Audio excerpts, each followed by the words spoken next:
Okay, અને આજે train કરવાનું છે, ટ્રેનિંગ માટેના મોડ્યુલ્સ તમે તૈયાર કર્યા હશે? સો ફ્રેમવર્ક હોય, મોડ્યુલ્સ ઇટ્સ ફ્રેમવર્ક કે ભાઈ આ વિઝન છે, આ રીતે કામ કરવાનું, આ રીતે નહીં કરવાનું. શું છે વિઝન તમારું? સો વિઝન અમારું ઓવરઓલ જે ઇન્ડસ્ટ્રી છે ને એનું ટ્રાન્સફોર્મેશન છે. એમાં જેટલી વસ્તુઓ રોજ 50% ઇન્ડસ્ટ્રી સેમ જ છે અને એમાં સેમ 3 બેડરૂમના મકાન, 2 બેડરૂમના મકાન બને છે. તેમાં નવું શું થયું? ખાલી કદાચ મટીરિયલ ચેન્જ થયા, ટાઇપોલોજી કસ્ટમરની ચેન્જ થઈ, તો બી બધા સ્ટ્રગલ કરે છે. સો આખી ઇન્ડસ્ટ્રીને એક સાથે અલાઇન કરીએ, એમાં જે એન્ટરપ્રેન્યોર્સ છે એને સપોર્ટ કરતા જઈએ, specially creators of the industry means the developers, એને સપોર્ટ કરીએ. So their main job is to build better, not to manage rest of the things જે આઉટપુટ નથી આપતી. જેમ કે પૈસા મેનેજ કરવાના, નેટવર્ક મેનેજ કરવાનું, પીપલને મેનેજ કરવાના, ઓફિસ મેનેજ કરવાની, એ ધીરે ધીરે ઓછું કરતા જઈએ અને આખી ઇકોસિસ્ટમ બિલ્ડ કરીએ. અને એનું ફોકસ સારા બિલ્ડિંગો બનાવવા પર જાય, નહીં કે આ બધી વસ્તુ મેનેજ કરવાનું છે. સો પહેલાં બિલ્ડિંગ બનાવતા હતા, હવે બિલ્ડર બનાવીએ ફિઝિકલી. સો બિલ્ડિંગ બનાવવા ચાલુ થાય. સો એટલે સોશિયલ મીડિયા પર તમે જે વિડીયોઝ બનાવો છો, એ જે તમે વસ્તુઓ કહો છો, આ બધું જે નોલેજ, હું તો આને કેટેગરાઇઝ કરું, આ નોલેજ આપો છો તમે, આ જેન્યુઇનલી છે તમારામાં? એવું નથી કે તમારી ટીમ તમને સ્ક્રિપ્ટ આપે છે? કે તમારી વાતોથી મને એવું લાગ્યું કે મને કહો, અત્યારે બોપલ આંબલી રોડ ઉપર છે, અહીંયા આપણું એક આવશે શિવાલિકનું બિલ્ડિંગ, પછી આપણે આગળ જઈશું. આ બધા આવા આઇકોનિક બિલ્ડિંગ કેમ બનાવો છો તમે? કે ઓબ્વિયસલી આપણને જોઈએ કે ભાઈ યાદ રહે બધાને કે અમારું બિલ્ડિંગ છે, પણ કેમ આવું? Real estate is a signature statement છે દરેક જણ માટે કે હું આ બિલ્ડિંગ મારી ઓફિસ છે, કે મારી બિલ્ડિંગ આ જગ્યાએ છે. લોકેશન તો છે, બધા આંબલીમાં બિલ્ડિંગ બને છે, પણ સારું બિલ્ડિંગ કયું, નામી કે આઈડેન્ટિટીવાળું હોય. જો બિલ્ડિંગ આઈડેન્ટિટીવાળું હોય ને તો એ વ્યક્તિને એડ્રેસ આપવામાં ઇઝી પડે અને પ્રાઉડ ફીલ થાય કે આ તો બિલ્ડિંગ એ મારું આ બિલ્ડિંગ છે. સો સામાન્ય તમે કહો આ મારી બિલ્ડિંગમાં ઓફિસ છે, તો તરત 1 મિનિટમાં ખબર પડી જાય, ઓહ તો તારું લેવલ એક હશે. તો તમે જ્યારે વિચારો કે આ બિલ્ડિંગ મારે બનાવવું છે, તો તમે કોને ધ્યાનમાં રાખો? એન્ડ યુઝરને? કસ્ટમરને કે એના માટે મારા કસ્ટમરનું શું ફિલિંગ આવશે? હા, જે છેલ્લે યુઝ કરવાનું, જે તમે કીધું કે ફિલિંગ આવે, આ ફિલિંગ આવે. તમને ફિલિંગ ક્યારે સારી આવે કે તમે સારા બિલ્ડિંગમાં ઓફિસ લો અને તમારા કસ્ટમરને એવું લાગે યાર તમને ઓફિસ જોતા લીધી, કે તમારા કસ્ટમરને એવું લાગે તમે સારું ઘર લીધું, આવી જગ્યાએ ઘર લીધું. સો તમારો રોલો પડવો જોઈએ. એના માટે તો આખી દુનિયા ચાલે છે કે ભાઈ મેં અહીંયા લીધું તો આપણો રોલો આપણા એરિયામાં, આપણા ફ્રેન્ડ સર્કલમાં પડવો જોઈએ. એના માટે આઈડેન્ટિટી બિલ્ડિંગ, સારા લોકેશન, સારું વસ્તુ થવી જોઈએ. પણ તમારો રોલો તો કંઈક અલગ પડે છે ભાઈ. આ બિલ્ડિંગ બતાવો ખાલી એક વખત.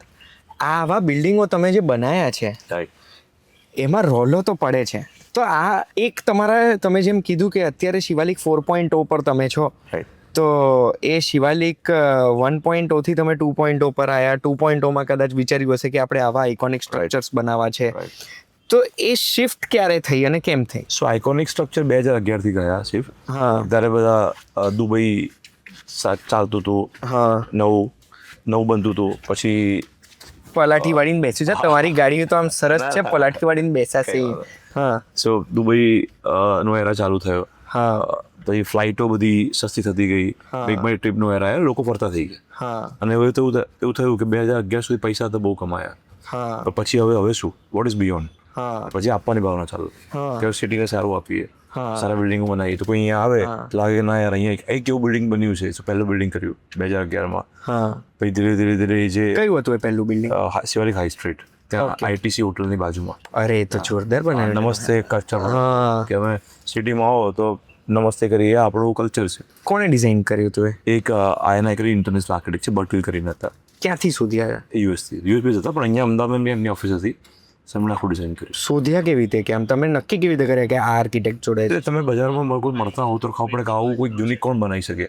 તો કે અમદાવાદમાં એવી એક એજન્સી છે, યુએસ બેઝ છે, આર્કિટેક્ટ ફર્મ છે, યુએસ બેઝ છે, અને એ તમને કરી આપશે. દેન વી મેટ ધેમ, અને એ લોકો સરસ આઈડિયા આપ્યા, અને અમને 2 ટિપિકલ આઈડિયા આપ્યા સ્ટ્રેટ લાઇન બિલ્ડિંગના. એક આવું આપ્યું, પછી અમને ગમ્યું. ચેલેન્જ બહુ હોય એમાં, સ્ટ્રક્ચર એન્જિનિયર કન્વિન્સ ના થયા, કોસ્ટ ચેનલ પાર્ટનરને ના પોસાઈ, પછી છાપામેટ આપી તો ડાયરેક્ટ કસ્ટમર આવીને ડાયરેક્ટ બાય કરી ગયા.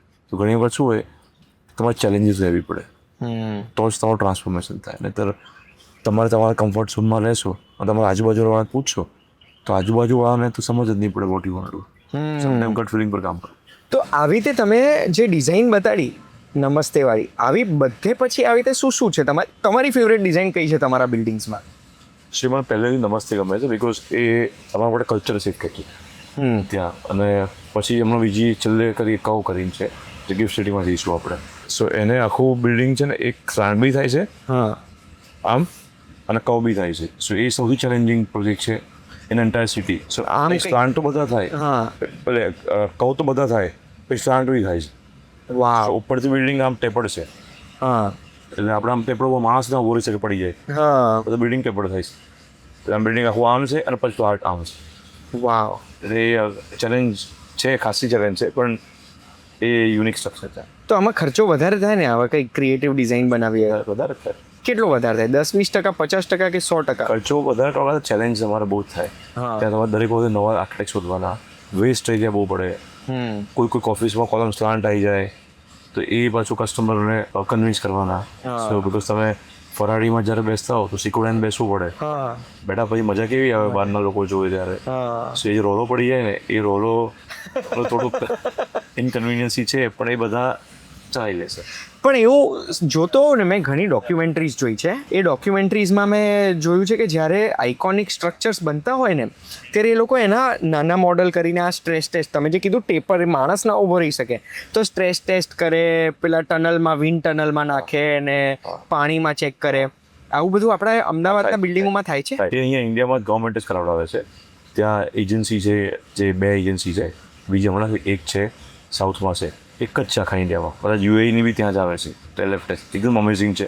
ત્યારે બધા ટેસ્ટ કરે છે અને ટેસ્ટ ઓકે થાય પછી જ તમને અહીં આપવું. તો એ ટેસ્ટના મારે વિડીયોઝ જોવા હોય, મારે એના આંકડા જોવા હોય તો મને કેવી રીતે મળે? એ તમને સર્ટિફિકેટ આપે બિકોઝ એ તો બધું ત્યાં થાય છે. હા. તો તમે આવા કંઈક બિલ્ડિંગ બનાવો છો તો એની ડોક્યુમેન્ટરી કેમ નથી બનાવડાવી? એટલે હમણાં એક ટ્રોફીની ડોક્યુમેન્ટરી કરી હા. ફર્સ્ટ વર્ઝન 1 હતું. ત્રીજો પ્રોજેક્ટ છે ગિફ્ટ સિટીનો. એ ધીરે ધીરે અમે 8 માસ્ટરપીસની ડોક્યુમેન્ટરી રિસર્ચ રિપોર્ટ કરવાનું ચાલુ કર્યું. હા, જેમાં ટેસ્ટ બી આવે કે અમે શું. બધું જ આવે. કારણ કે મને એવું લાગી રહ્યું છે કે અમદાવાદની સ્કાયલાઇન બદલાઈ રહી છે. રાઈટ. કે જેટલું આપણે ઇન્ફ્રા ડેવલપમેન્ટ જોઈ રહ્યા છીએ, રોડ રસ્તા મોટા થઈ રહ્યા છે, મેટ્રો, BRTS, આ બધું જે થયું એની સાથે સાથે સ્કાયલાઇન વધી રહી છે, FSI વધી રહી છે તમને એનાથી, રાઈટ. અને સુંદર સુંદર બિલ્ડિંગ્સ આવી રહ્યા છે.